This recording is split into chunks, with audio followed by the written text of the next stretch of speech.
आप सभी को जय मसीह की दोस्तों।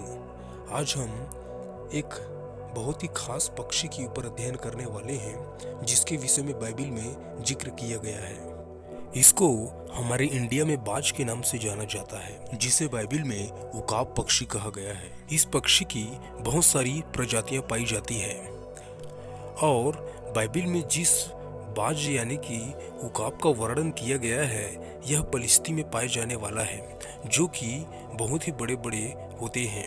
ये इतने बड़े होते हैं कि कई सारे छोटे मोटे जंगली जानवर को भी आसानी से उड़ा कर ले जा सकते हैं। इस पक्षी के बारे में हम भली भांति जानते हैं।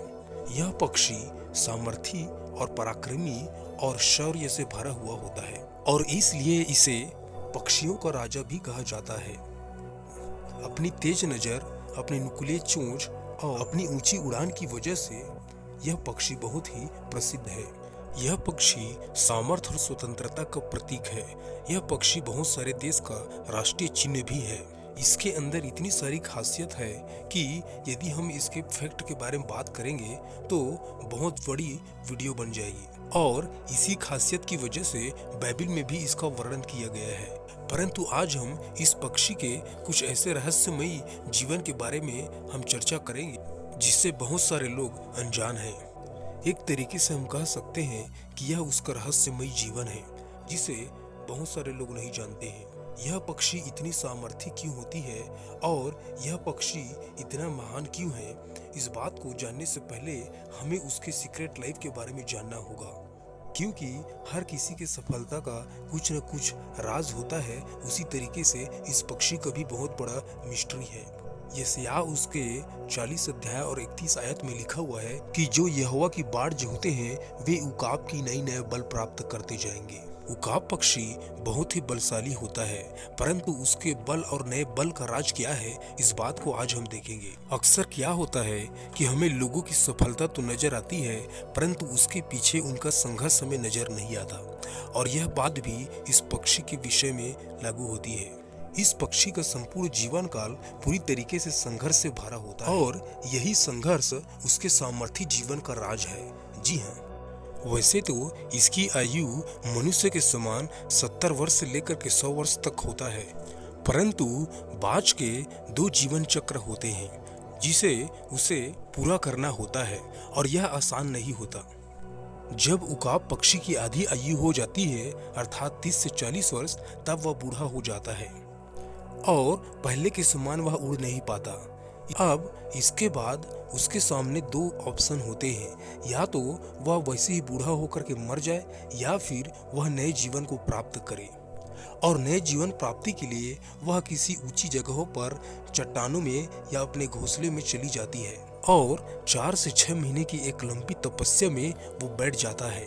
इसे आप उसकी परीक्षा कहो या तपस्या कहो या संघर्ष कहो या कुछ भी कहो, सारी चीजें इसमें लागू होती है और यह प्रक्रिया आसान नहीं होती है। कई महीनों तक बिना खाए और बिना पिए वैसे ही घोंसले में रहना। उसके बाद वह धीरे धीरे अपनी ही चोंच से अपने पंखों को उखाड़ने लगती है और धीरे धीरे वह अपने पैर के चमड़ों को भी उखाड़ने लगता है, छीलने लगता है।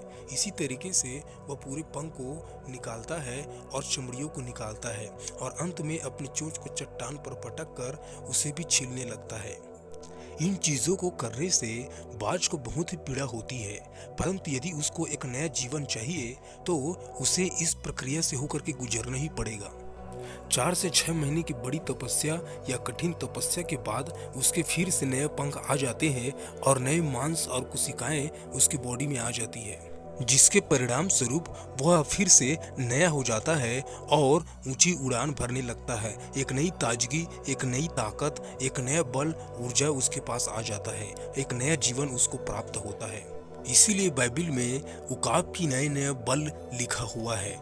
उसके इस नए बल का राज यही है और जब यह बात हमारे लिए लिखी हुई है तो निश्चय ही यह सिद्धांत हम पर भी लागू होती है, मसीही जीवन पर लागू होती है।